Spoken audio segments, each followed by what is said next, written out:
ఒకవేళ గనక ఈ సినిమా సీక్వెల్ కానీ లేకపోతే మళ్ళీ చేస్తే ఎవరు చేస్తే బాగుంటుంది? ఇంకా డౌట్ ఎందుకండి, నేనే అని అనలేను.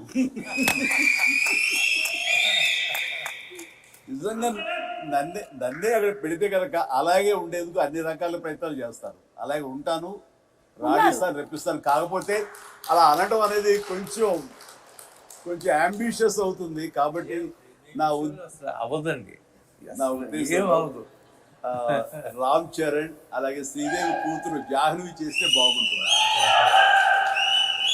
So I think this is big breaking news. Ram Charan గారు అండ్ జాహ్నవి గనక జగదేక వీరుడు అతిలోక సుందరి మనకి పార్ట్ 2 కానీ సీక్వెల్ కానీ వస్తే it will be super fantastic.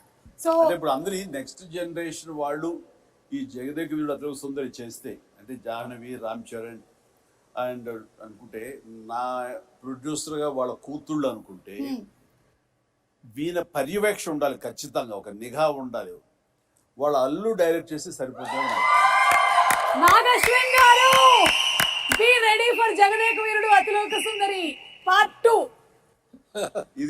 ఇది లిఖించబడింది, ఖచ్చితంగా ఇది చరిత్ర అవుతుంది. బట్ రాఘవేంద్ర గారి పర్యవేక్షణలో జరగాలి.